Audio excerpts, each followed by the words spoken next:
안녕하세요. 저는 40대 초반의 남자로 혼자 사는 독신남입니다. 저는 지금 오랜만에 고향으로 가는 고속버스에 몸을 싣고 있습니다.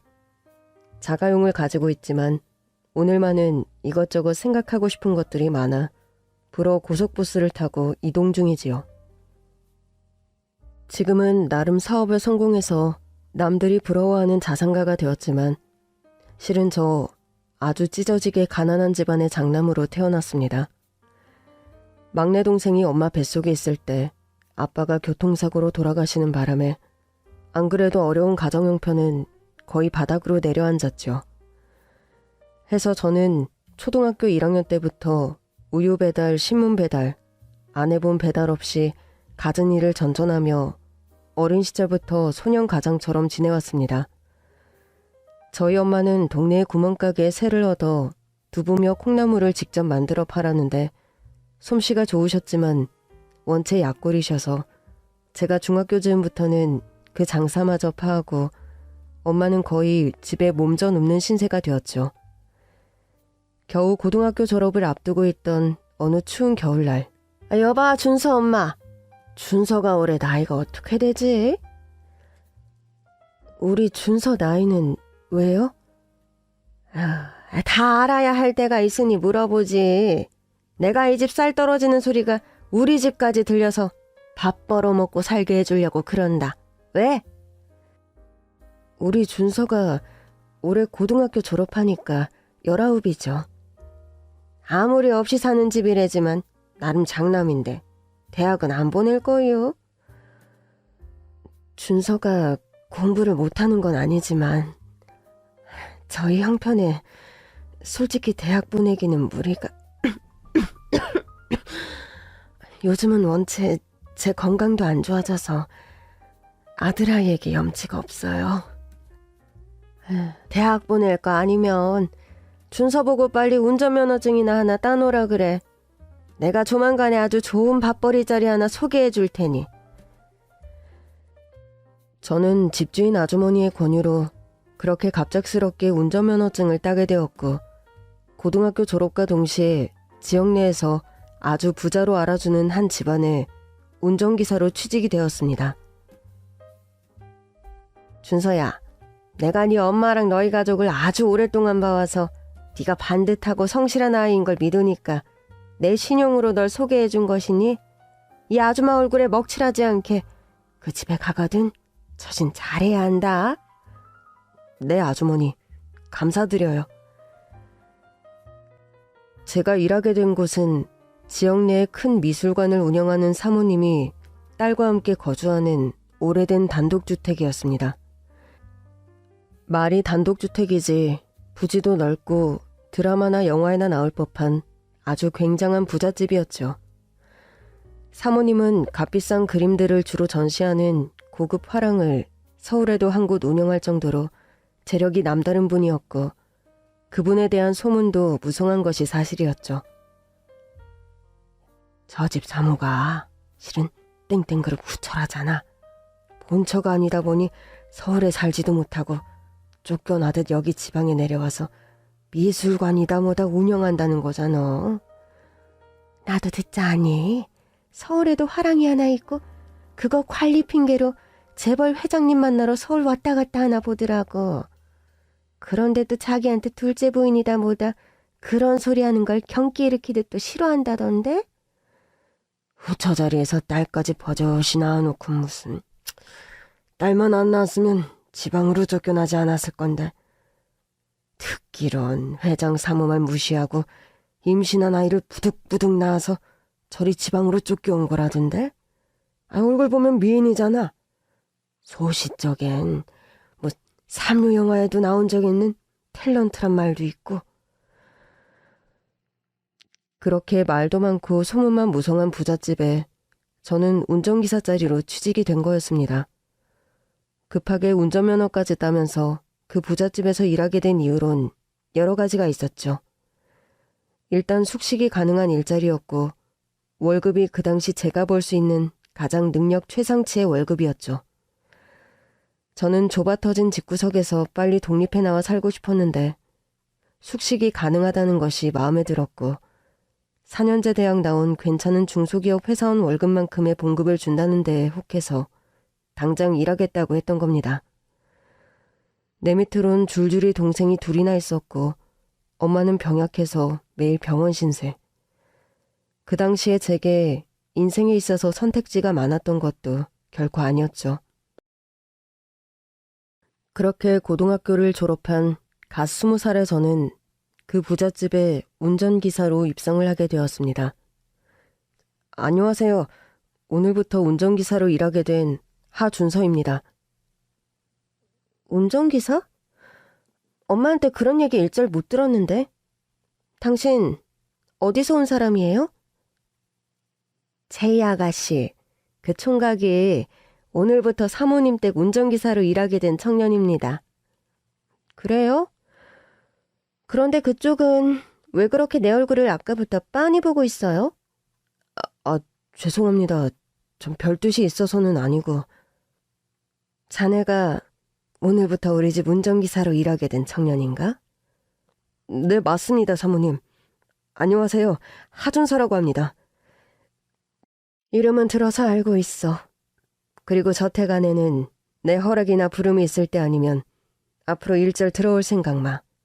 우리 집이 규모가 커도 달랑 나와 내 딸 두 식구가 사는 여자들만 사는 집인데 아무리 한 집에 일하는 남자라고 해도 외간 남자를 집안에 들이는 건 내 룰이 아니니까. 알아들었나? 네, 알겠습니다. 오늘은 모르고 들어온 거니 뭐라 안 하고 넘어가지만 조심해줘.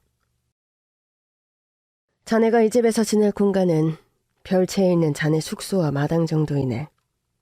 마당은 잔디며 정원수를 자네가 관리해야 하고 또 주차 공간도 마당 아래에 있으니까 그것도 관리하려면 자주 드나들어야 할 테고 그 외 공간은 내 허락 없이는 일절 드나들 생각 마.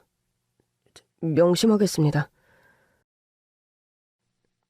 첫인상부터 깐깐하고 엄한 카리스마가 느껴지는 사모님이었죠. 딸과 단둘이만 사는 여자만의 결벽증 같은 것도 느껴지는 그런 조건이기도 했지만 내게 많은 월급을 주는 고용인이 하는 말이었기에 당시 사모님의 말은 저에게 하늘과도 같았습니다. 게다가 저는 그 집에 취직을 하면서 이미 한 달치의 월급을 갑을 받은 상태였죠. 준서 학생, 자네 엄마가 건강이 요즘 하도 안 좋아서 가게 월세를 3달이나 밀린 거 알고 있지? 자네 일하기로 한 사모님 댁과 내가 얘기를 해서 한 달치 월급은 미리 갑을 받아 그간 밀린 월세로 받았으니 그리 알아. 그런 사정으로 그 댁에 들어간 거라서 저는 당시 사모님이 땅에 엎드려 절을 하라고 하면 절까지 했을 정도로 절박한 상황이었습니다. 그렇게 갓 고등학교를 졸업한 저는 사회생활의 첫 단추를 그 소문 많은 부잣집에서 시작하게 된 거였고요. 처음 한두 달은 운전이며 정원관리 등 이것저것 일을 배우느라 정신없이 흘러갔습니다. 미술관을 운영하는 사모님의 스케줄은 나름 바쁜 것이어서 그런 사모님의 일정을 체크하고 그런 일정에 맞춰 차를 준비해서 이동시켜드리는 일이 주 업무가 되었죠. 내일부터 우리 채희가 시내에 있는 미술학원에 다녀야 하니까 준서군이 채희 픽업을 담당하게. 올해부터 미술대학 입시를 준비해야 하니까 학원 끝나면 채희가 어디 친구들과 놀러 간다고 새지 못하게 바로 집으로 데려와야 해. 채희가 아무리 징징거려도 바로 집으로 데리고 오도록 하라고. 알겠나? 네, 알겠습니다, 사모님. 저는 그렇게 사모님과 약속을 하고 그날부터 그 댁 채희 아가씨의 미술학원 픽업을 하게 되었죠. 그런데 사모님의 딸은 굉장한 말괄량이로 자기 하고 싶은 것은 다 해야만 직성이 풀리는 성미였습니다. 그날도 학원 첫날이었는데 수업이 끝나자마자 운전기사 아저씨, 저 오늘 영미랑 떡볶이 먹고 갈 거니까 아저씨 먼저 집에 들어가요. 안 됩니다. 사모님께서 반드시 아가씨 학원 끝나자마자 모시고 오라고 했어요. 참나, 그거 답답하네. 떡볶이 먹는데 시간 얼마나 걸린다고 그래요. 그럼 가게 앞에서 기다릴 테니 얼른 떡볶이만 먹고 나오든가요. 몰라. 기다리든가 말든가. 알아서 해요, 그럼. 그렇게 막무가내로 친구들과 어딘가로 몰려가는 채희 아가씨였죠. 저는 불안한 마음에 채희 아가씨 뒤를 바짝 쫓았는데 마침 또 동네 어귀에서 그 일대 양아치들과 딱 마주친 겁니다. 야, 네가 소문으로만 듣던 양채이냐? 듣던 것만큼 이쁜 것도 아니네 뭐. 야, 너네 집에 그렇게 부자라면서? 하긴 부자면 뭐 할 거야. 그래봤자 첩의 딸인데. 뭐라고? 니들 진짜 내가 누군 줄 알고 그런 식으로 함부로 말해? 요즘 세상에 첩 같은 게 어딨니? 이런 무식한 것들이. 이게 여자라고 봐줬더니 함부로 깝친다, 씨. 양아치 한 명이 채희 아가씨에게 함부로 손을 대려고 했고 저는 그 양아치에게 덤벼들어 순식간에 몸싸움이 벌어졌습니다. 사람들이 소리를 지르고 주변에서 난리가 나고 결국 경찰까지 동원되어서 그 소동은 마무리가 되었죠. 결국 경찰서에 끌려가서 조서까지 받고 나오는 신세가 되었어요. 자네는 채희 미술학원 픽업 하나를 제대로 못해서 이사다를 만드나? 애 학원 끝나서 바로 차에 태워서 집에 데려오는 일 하나를 못해? 내일부터 당장 해고니 그리 알아. 엄마, 오늘은 운전기사 아저씨 잘못이 하나도 없어. 하나부터 열까지 내가 다... 시끄러워. 너는 어떻게 된 게 여자애가 동네 양아치들과 시비를 붙니? 시비가 붙길. 동네 창피스러 죽겠으니까 당장 따라 나와. 저는 그렇게 해고를 당하고 얼굴만 얻어터진 채로 집으로 터덜터덜 돌아왔죠. 다음날 아침 일찍 부잣집에서 가정부로 일하는 아주머니가 전화가 왔더군요. 준서 학생, 일어났어? 아주머니께서 어쩐 일이세요?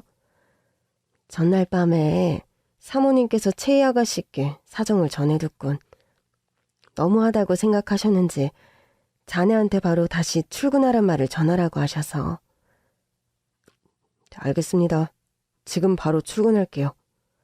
그래, 사모님 지금 미술관 나가려고 준비하고 계시니까 얼른 이 댁으로 와. 저는 그렇게 맞아서 부어터진 얼굴을 제대로 살피지도 못하고 다시 양복으로 대충 갈아입은 뒤 사모님 댁으로 향했죠. 그렇게 전날 해고된 집에 다음날 아침에 복직이 되어서 다시 들어가는데 아저씨, 지금 와요? 아가씨가 왜 문 앞에?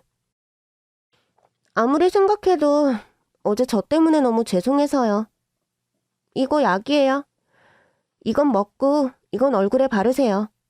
자주 발라야 멍이 빨리 없어진다고 하니까 자주 바르세요. 그러면서 연고를 손에 짜서 제 다친 얼굴을 발라주는 채희 아가씨였습니다.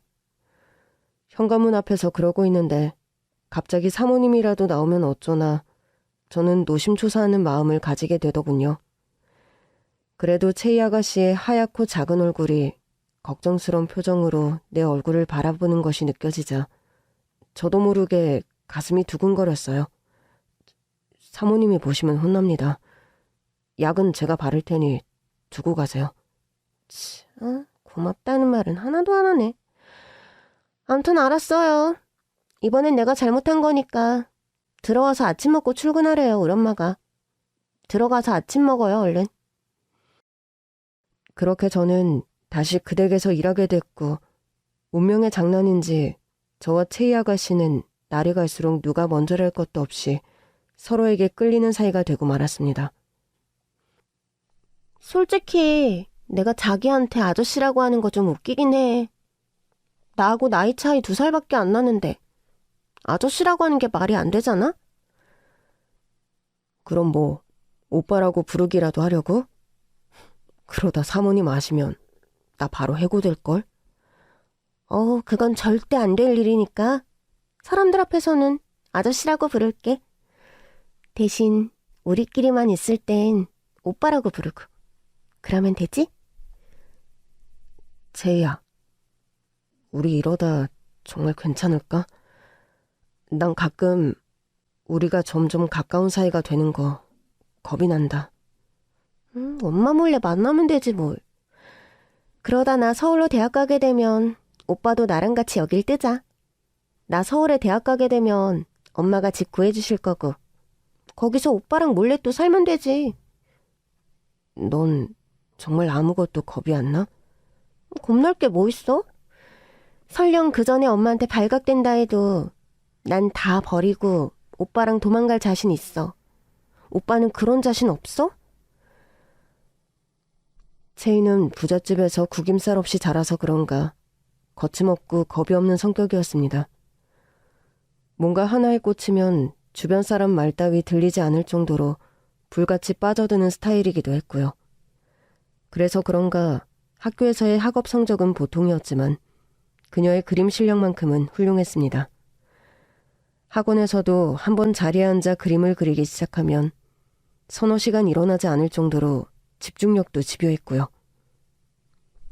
오빠, 난 그림 그릴 때하고 이렇게 오빠가 운전하는 차 타고 이동할 때가 제일 좋아.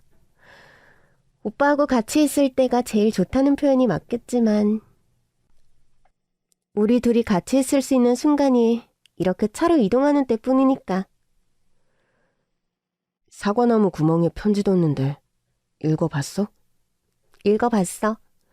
그런데 그 사과나무 아래 구멍 내가 너무 잘 발견하지 않았어? 우리 그 장소 아니었으면 쪽지 같은 거 서로 어떻게 주고받았을 거야. 안 그래? 사모님 저택의 마당에는 여러 나무들이 보기 좋게 자라고 있었는데 그중에는 어린 사과나무 한 그루가 있었습니다.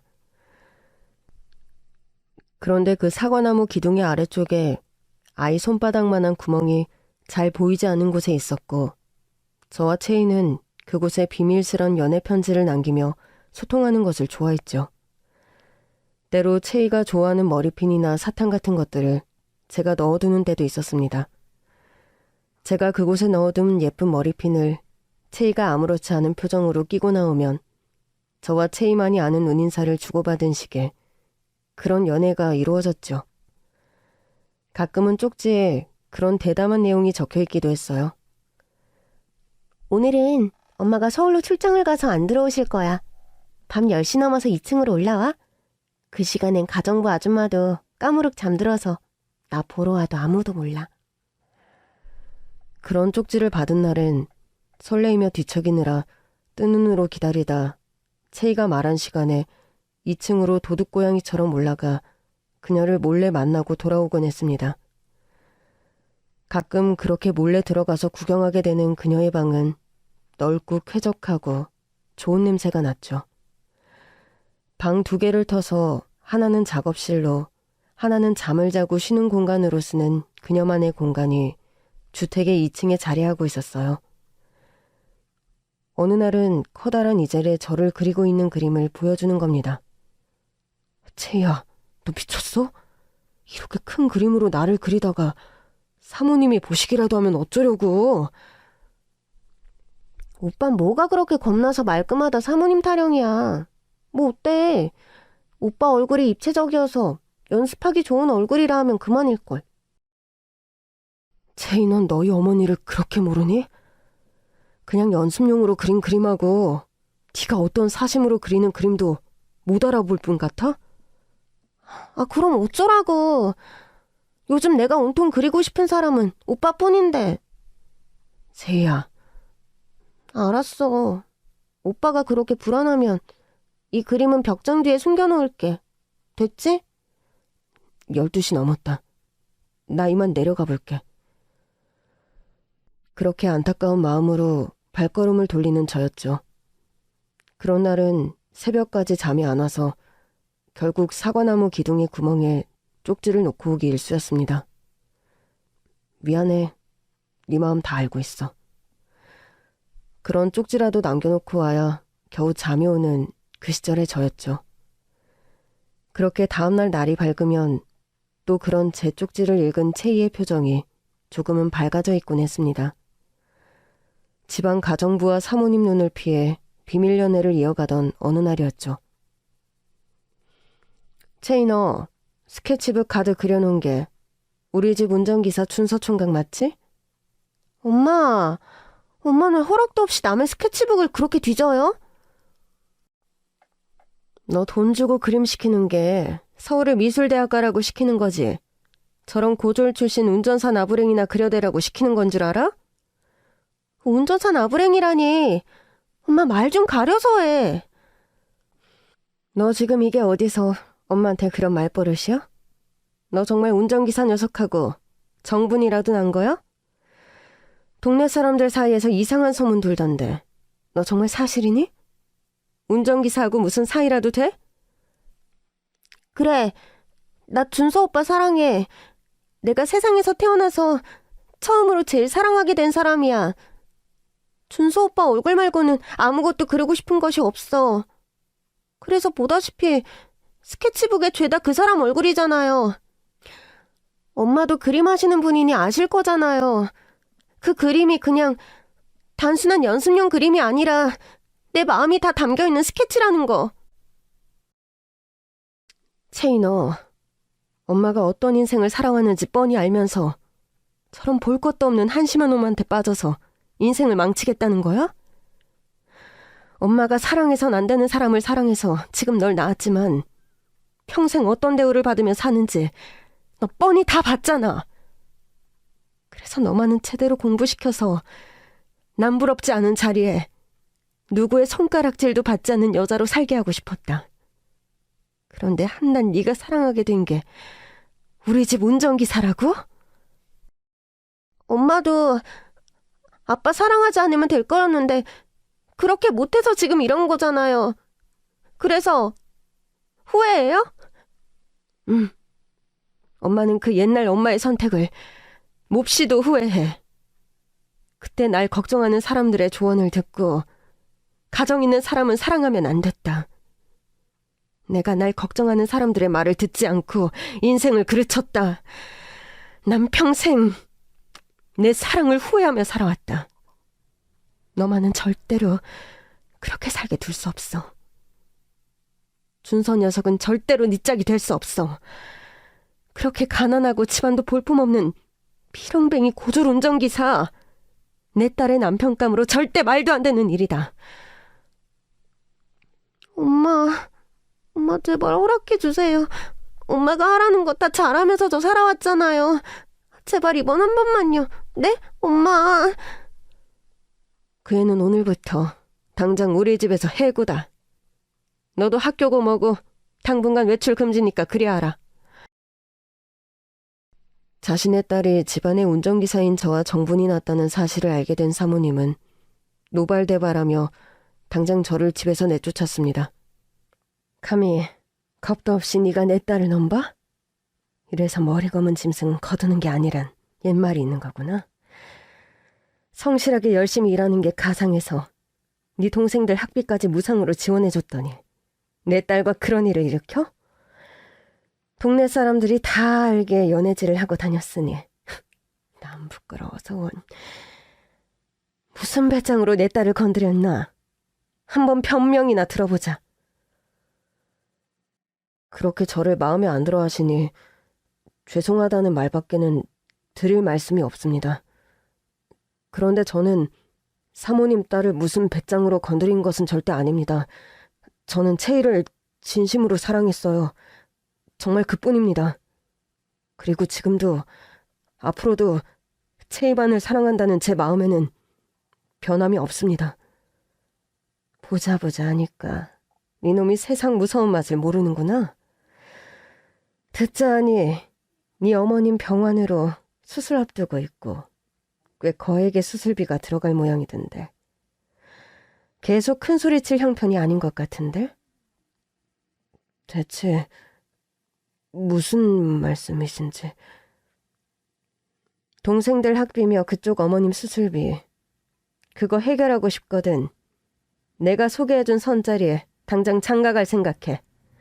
다음 달에 당장 그쪽 집안 아가씨와 결혼하지 않으면 미리 갑을 받아간 월급 그리고 동생들 학비까지 싹 다 토해낼 생각하라고. 어머님 수술비 어림없는 건 물론이고 준선 이 입장에서 어떤 선택이 현명한지는 네가 더 잘할 거라고 생각한다. 알아들었니? 내가 하란 대로 장가만 조용히 가면 너 조그만 사업 시작할 정도로 돈도 융통해 줄 테니 내가 말한 조건 잘 생각해봐. 그렇게 저희 엄마의 병원을 빌미로 억지 결혼을 강요하는 사모님이었습니다. 정말이지 제 입장에서는 말문이 막히고 숨이 막힐 정도로 갑갑하고 힘든 상황이었죠. 준서야, 대체 무슨 일이니? 무슨 일이길래 사모님께서 저렇게 길길이 날뛰면서 아들내미 교육 잘 시키라고 소리를 지르시는 거야. 엄마, 아무 일 아니니 큰 걱정 마세요. 병원에서 뭐라고 하던가요? 수술 당장 받아야 한다고 하던가요? 미안하구나. 엄마가 너에게 도움되는 일 하나 없이 평생 이렇게.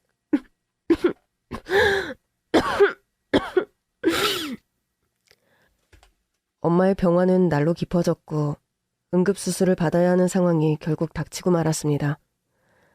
막대한 돈이 들었던 당시에 대수술이 가능했던 건 사모님의 지원 덕분이었죠.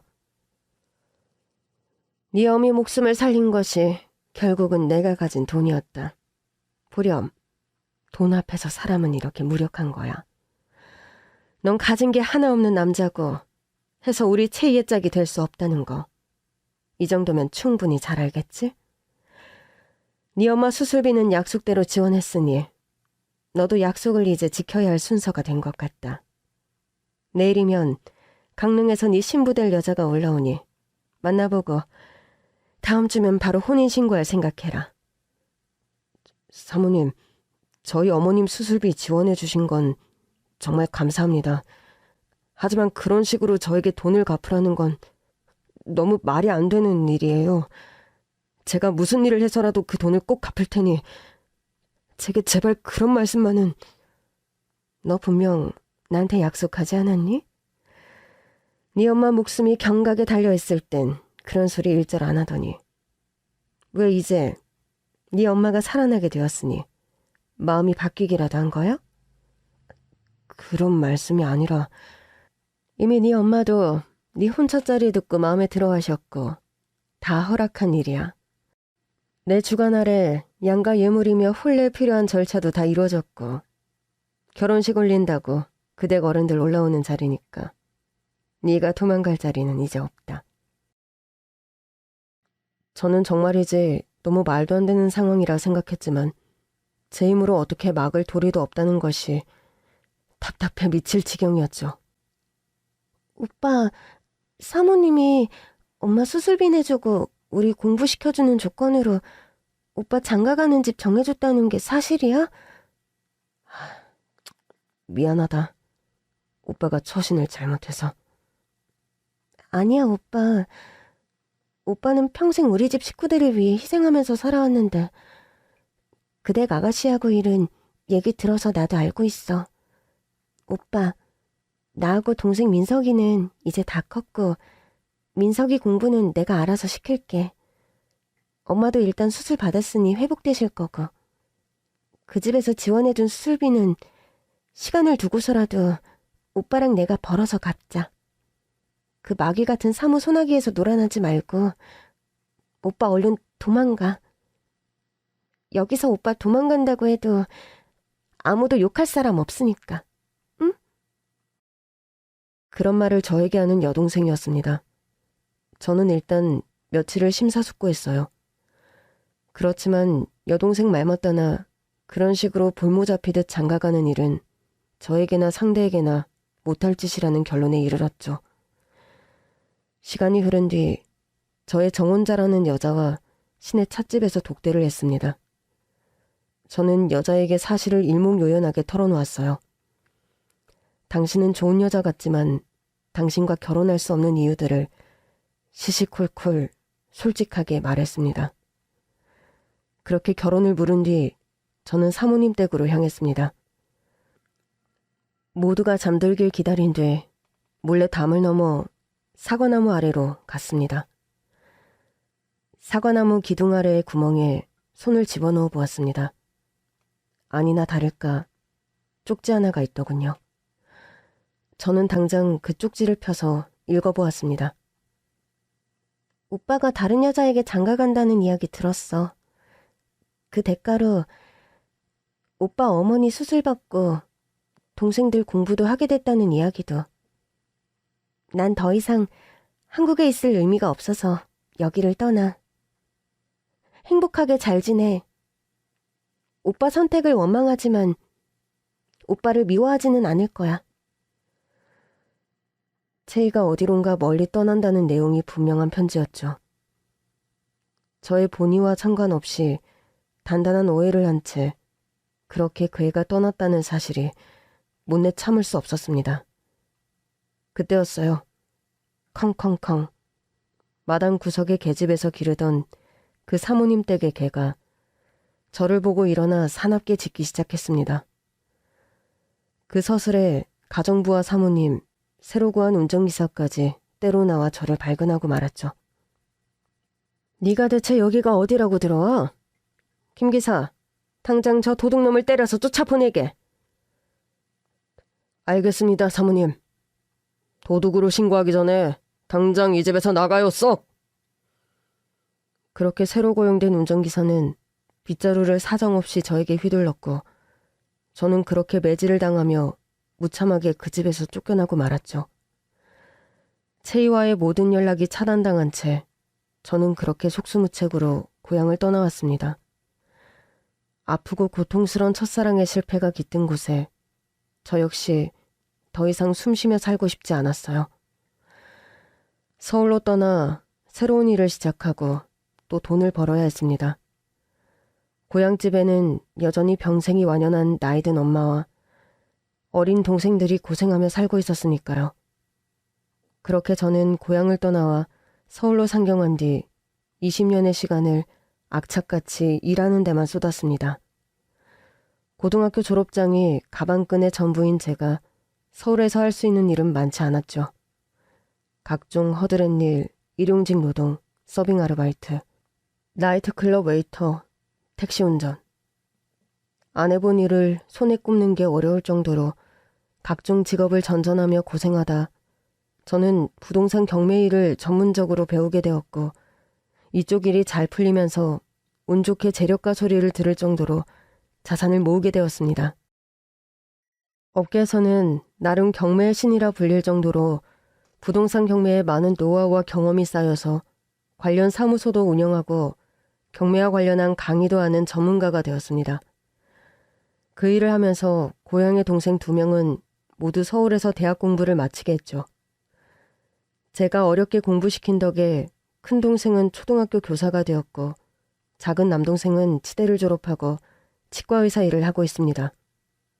준서야, 너는 성공해서 효도하는 착한 아들이다만 왜 통 고향집에 내려오질 않는 거냐? 늙은 애미가 보고 싶지도 않니?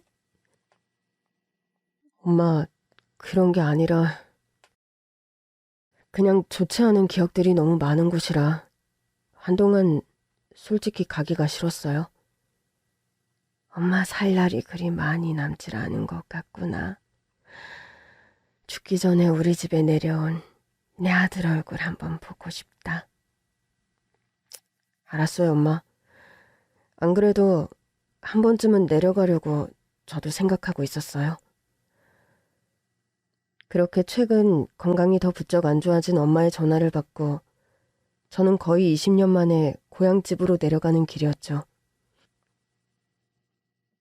저에게 있어 고향은 마음이 따뜻하게 그리운 곳만이 아니라 처절하게 실패한 첫사랑의 기억이 숨쉬는 곳이라 그간 한 번도 내려오지 않았던 곳입니다. 해서 저는 그렇게 박차듯 도망치듯 떠나온 고향을 근 20년 만에 찾아가는 길이었죠. 오빠, 혹시 채희 언니네 집에 관해서 들은 소문 있어? 내가 채희에 관해 소문을 어디서 듣겠니? 그때 그 복잡한 사건들 겪으면서 채희하고는 연락이 아예 끊겼어. 외국 어디 먼 나라로 유학 떠났다는 얘기는 그때 들었는데.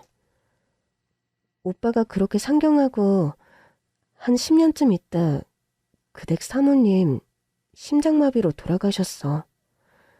그때 사모님이 돌아가셨는데도 채희 아가씨가 장례식장에 안 나타나서 말들이 참 많았는데.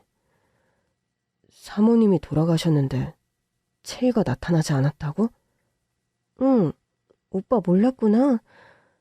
하긴 오빠가 불어 이쪽 소식하고는 더 담을 쌓고 산 사람이니까. 오빠 심정 이해는 가. 요즘 사모님 댁에는 그럼 누가 사니? 그 궁궐 같던 대저택이 완전 폐허가 돼버린 지 오래잖아. 그 부잣집에서 관리하는 사람도 없는 건지 채희 아가씨가 살아있다면 그 집을 그렇게 방치하진 않았을 텐데. 이제껏 코빼기도 안 비치는 거 보면 채희 아가씨도 어디 외국 먼 곳에서 명을 달리했단 소문도 있고. 암튼 흉흉한 말만 나더라. 그 집. 완전 폐가가 됐잖아. 저는 다른 말보다 채희가 명을 달리했을지도 모른다는 소문에 가슴이 철렁 내려앉았습니다. 20년 넘는 기간 동안 얼굴 한번 보지 못했지만 어디서건 그녀가 행복하게 건강하게 살아있기만을 바랬는데 설마 채희는 살아있을 거야. 헛소문일 거야. 복잡한 마음을 다스리며 고향 동네로 들어섰죠. 고향 동네로 들어서자마자 제 발길은 저도 모르게 그 옛날의 사모님 댁의 저택으로 향하게 되더군요. 미술관 사모님 운전기사를 하면서 사모님의 딸을 사랑한 죄로 무참히 쫓겨났던 나. 그렇게 20년의 시간이 흐른 뒤 다시 사모님 댁을 찾았더니 으리으리했던 집이 완전히 폐가가 되어 있는 겁니다. 소문을 전해준 동생의 말이 틀린 것은 아니었구나 생각하며 잡초가 무성한 대문을 삐그덕 열자 놀라운 광경이 눈앞에 펼쳐졌습니다. 대문 안의 마당엔 모든 초목과 나무들이 죽어있는데 그 옛날의 어린 사과나무 한 그루만 아름드리 나무로 성장해 나무 가득 빨갛고 탐스러운 사과를 잔뜩 매달고 있는 겁니다. 게다가 제가 더 깜짝 놀랐던 건 그 나무 아래서 바구니에 사과를 따고 있는 여인의 정체였어요. 채희야, 너 분명 채희 맞지? 차양이 넓은 모자를 쓰고 사과를 따고 있는 여자는 20년 전의 채희와 똑같은 모습을 한 여자였습니다. 저는 불현듯 20년이란 시간의 흐름을 인지하고 그 사과를 따는 여자가 채희일 수 없다는 결론을 내렸죠. 그럼 내가 보고 있는 여자는 꿈이란 말인가? 도무지 눈앞의 상황을 믿을 수 없어 다시 눈을 질끈 감았다 뜨는 내게 그 여자가 말하더군요. 채희라면 저희 엄마 이름인데 아저씨는 누구세요? 그렇게 낭낭한 목소리로 물으며 제게 성큼성큼 채희를 똑 닮은 아가씨가 다가오는 겁니다. 나는 그쪽 어머니를 아주 예전에. 가까이서 보니까 누군지 대번 알겠어요. 아빠, 저 아빠 딸 주령이에요. 아빤 저를 한 번도 본 적이 없으시겠지만 전 어려서부터 졸창 엄마 스케치북 속에서 아빠 얼굴을 보고 자라서 한눈에 아빠인 걸 알아보겠어요. 아빠, 이렇게 드디어 뵙게 되다니 너무 감격스러워요. 그렇게 말하며 제 품에 와락 안기는 아가씨였습니다. 아가씨, 저는 대체 이게 무슨 영문인지 도무지 알 수가 없군요. 준서 오빠, 오랜만이에요. 익숙하고 그리웠던 음성. 나이가 좀 들긴 했지만 그건 분명 채희의 목소리였습니다. 저는 그 목소리를 듣고 바로 뒤를 돌아보았지만 대문 입구엔 20년의 시간이 흐른 뒤 나이를 좀 먹었지만 여전히 아름다운 채희가 저택의 입구에 서서 저를 향해 걸어오고 있더군요. 채희야, 오랜만이다. 그런데 집도 그렇고 왜 이렇게 폐가가 되어버린 거니? 나무들은 다 죽었는데 우리들의 그 사과나무만 저렇게 아름드리가 되어 있고. 오빠, 난 어리석게도 엄마가 돌아가실 때까지 오빠가 정말로 엄마가 정혼해준 자리에 장가간 줄로만 알고 있었어.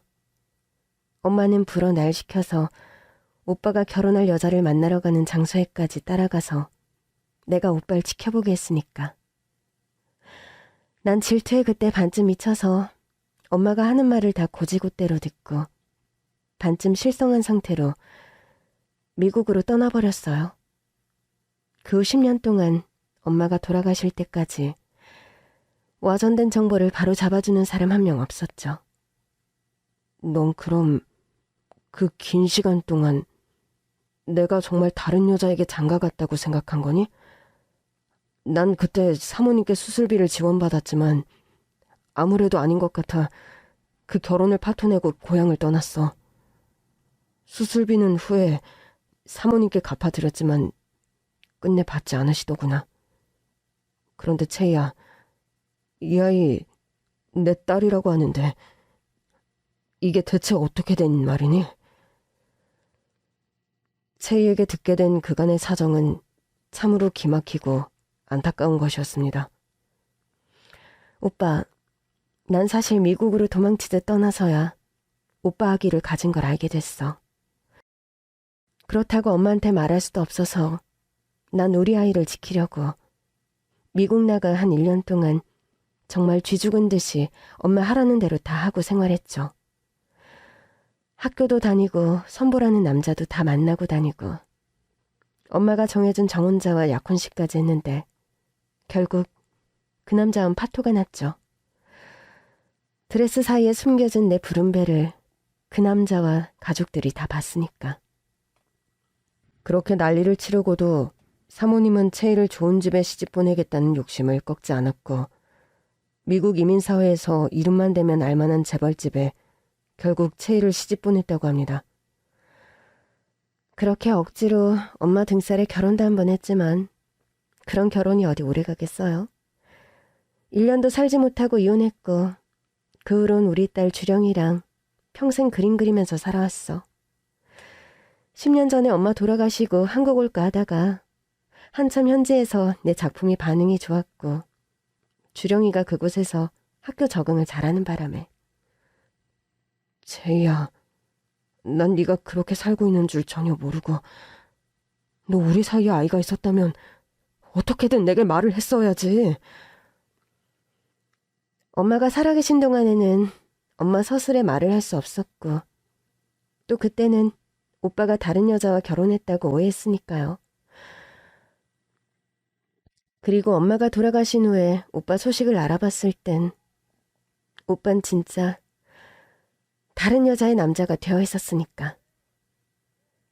제가 10년 전쯤 한 여자와 결혼을 해서 잠시 가정을 꾸렸을 적의 이야기를 채희도 아는 듯 했습니다. 나도 결혼 파토낸으로 쭉 혼자 살다가 어쩌다 뜻이 맞는 여자를 만나 결혼했는데 결국 오래가지 못했다. 여러 가지 이유로 2년 정도 살고 갈라섰는데 내가 잠깐 결혼 생활하는 사이에 내 소식을 알아봤던 모양이구나. 우리가 그 긴 시간 어긋나려고 하다 보니 자꾸 일이 그렇게 되었던 것 같아요. 난 우리 딸 주령이가 있어서 더욱 오빠를 잊을 수 없었어. 주령이가 나도 많이 닮았지만 자세히 보면 또 오빠 얼굴을 빼다 박았거든요. 엄마 돌아가시곤 이 집에서 사과나무만은 잘 돌봐달라고 아주머니께 부탁드리고 이 집은 빈집으로 방치가 되었어도 우리 추억이 깃든 사과나무만은 지켜주고 싶어서 내가 보살펴왔던 거야. 이 사과나무가 죽지 않고 자라는 한 왠지 살아서 오빠를 한 번 더 볼 수 있을 것 같다는 생각이 들었거든요. 제이야, 미안하다. 그 긴 세월 네 진심을 알아보지 못하고 못나게 계속 숨어 있어서 미안해. 네가 이렇게 우리 딸을 낳아서 기르고 있었다니.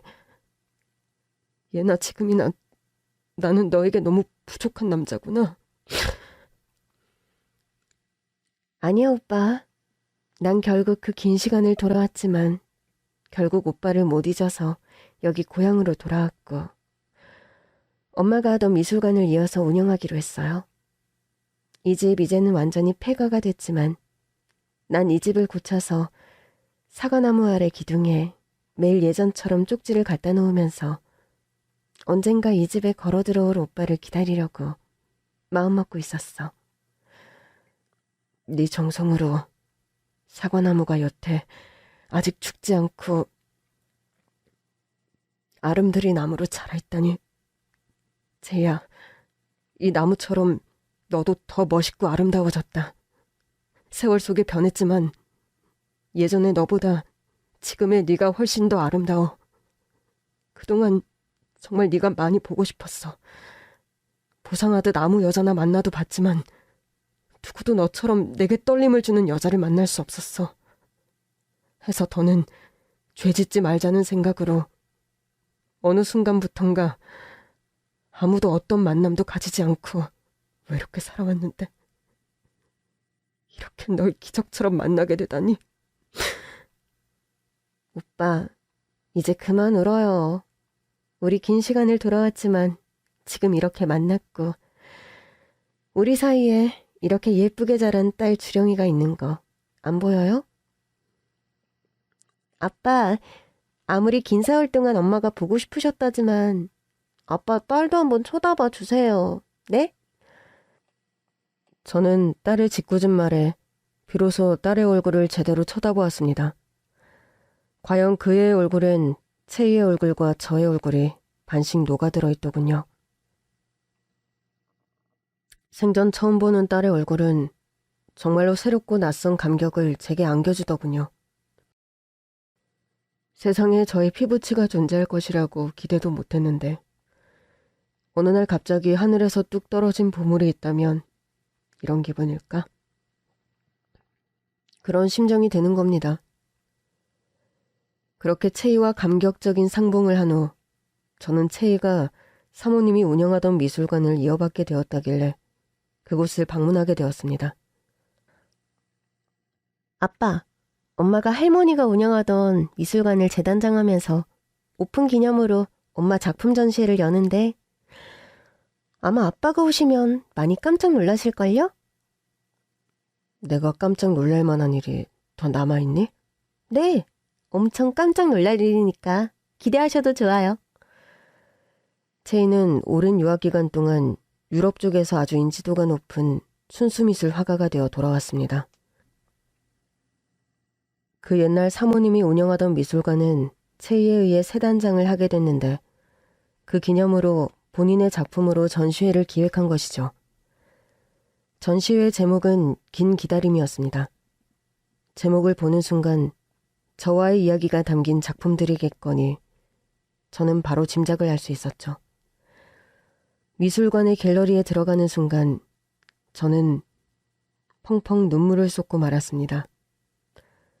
20년 전 저를 처음 그린 스케치부터 시작해서 방한 커다란 이젤에 저의 얼굴을 그린 그림, 그리고 마당의 어린 사과나무와 그 사과나무 아래 매일 쪽지를 두고 가던 젊은 청춘 남녀의 모습, 그리고 그 후의 긴 이별과 기다림의 시간들이 화폭 안에 너무나 생생하게 때로 강렬하게 담겨 있었던 탓입니다.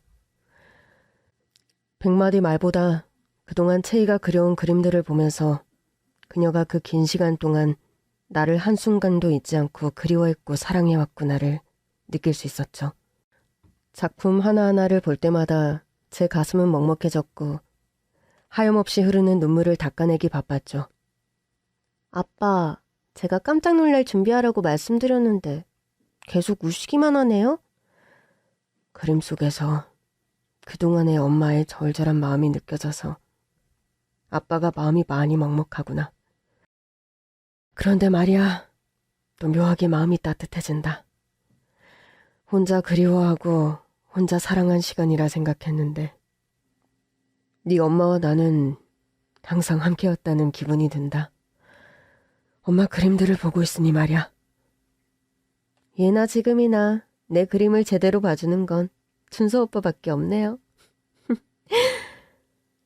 뒤에서 나랑 주령이 하는 말을 다 듣고 있었던 거야? 그림으로 대신한 내 평생의 연애 편지를 본 소감이 어때요? 그 옛날 우리가 비밀 연애하던 시절엔 사과나무 기둥 구멍 아래 쪽지를 늘 남길 수 있었는데 한국을 떠나고 나선 그것도 안 되니까 그림 속에 늘 오빠를 향한 내 마음을 담을 수밖에 없었어요. 내가 그렇게 하염없이 그림을 그리면서도 가장 두려운 건 살아서 다시 오빠를 볼 수 없을지도 모른다는 거였는데 이렇게 작품들도 보여주게 되고 다시 만나게 돼서 솔직히 너무 이 모든 게 기적 같아요. 제이야, 고맙다. 우리가 멀고 먼 시간들을 돌아왔지만 결국 우리는 이렇게 다시 만날 운명이었단 생각이 들어. 네 그림들을 보면서 더 그걸 깨닫게 됐어. 나만 널 그리워한 게 아니고 나만 널 혼자 사랑한 게 아니야. 우린 만나지 못했지만 마음 하나로는 항상 이어져 있었단 생각이 든다. 제이야, 우리 더 늦기 전에 가정을 이뤄서 주령이와 행복하게 살자. 늦었지만 내 청혼 받아줄래?